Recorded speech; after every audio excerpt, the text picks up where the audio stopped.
என்னை தேடும் இறைவனே, உம்மை நாடி வருகிறேன்.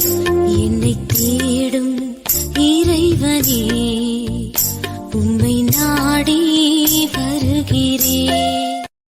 ஜனவரி 9 இன்றைய தியானத்தின் தலைப்பு வித்துக்கும் வித்துக்கும் பகை. வாசிக்க வேண்டிய திருமறை பகுதி ஆதியாகமம் 3 அதிகாரம் வசனங்கள் 8 முதல் 15 வரை. கணவன் தன் தாய் தந்தையை விட்டுவிட்டு தன் மனைவியுடன் ஒன்றித்திருப்பான். ஆதியாகமம் 3:15. வித்துக்கும் வித்துக்கும் பகை. ஆதாம் ஏவாளுக்குள் இருந்த களங்கமற்ற தன்மை போய்விட்டது. தாங்கள் நிர்வாணிகள் என்று உணர்ந்ததால் கர்த்தருடைய சத்தத்தை கேட்டபோது தங்களை ஒளித்து கொண்டார்கள்.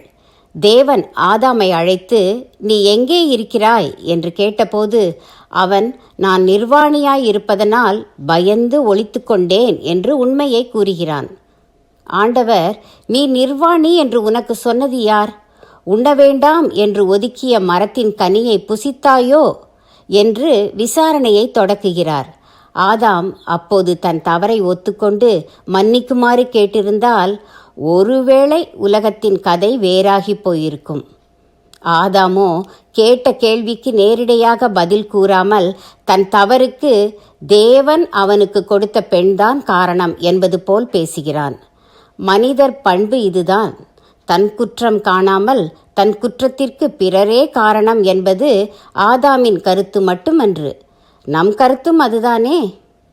இன்னொரு காரியம், அந்த பெண்ணை கொடுத்தவர் தேவன்தான் என்றும் கூறுகிறான். இது தேவனையும் மறைமுகமாக சாடுவது போல் இருக்கிறது. உண்மைதான். நம்மில் பெரும்பாலானோருடைய வாழ்வில் வாழ்க்கை துணை அமைந்திருப்பது தேவ சித்தத்தின்படிதான். அதற்காக வாழ்க்கை துணை தவறு செய்யும்படி தூண்டினால் செய்துவிடலாமா? கணவனும் மனைவியும் ஒருவர் கூறிய ஆலோசனையை அடுத்தவர் ஏற்றுக்கொள்ளும்போது அதிகமாய் சிந்தித்து செயல்பட வேண்டும். ஏவாள். அடுத்த விசாரணை ஏவாளிடம் தொடர்கிறது. நீ இப்படி செய்தது என்ன என்று கேட்கிறார்.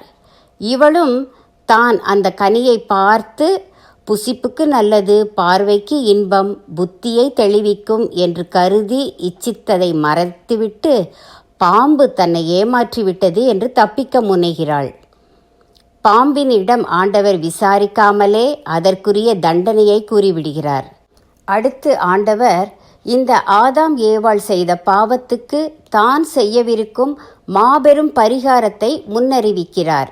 2000 ஆண்டுகளுக்கு பின் இயேசு கிறிஸ்து சிலுவையில் சாத்தானின் தலையை நசுக்கவிருக்கும் ரட்சிப்பின் திட்டம் ஏதேனிலேயே சொல்லப்பட்டு விடுகிறது.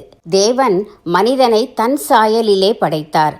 அவனோ ஏமாந்து அச்சாயலை, அதாவது சாவாமையையும் மாசற்ற தன்மையையும் இழந்துவிட்டான். அதை மீட்டு கொடுக்க ஆண்டவர் திட்டம் வகுத்துவிட்டார். மனிதன் தவறு செய்தாலும் தேவன் அவனை நேசிக்கிறார். மனிதன் தவறு செய்தாலும் தேவன் அவனை நேசிக்கிறார். ஜெபம். இறைவா, எங்கள் ஆதி பெற்றோர் போல் நாங்களும் உம் கட்டளைகளை மீறிவிட்டோம்.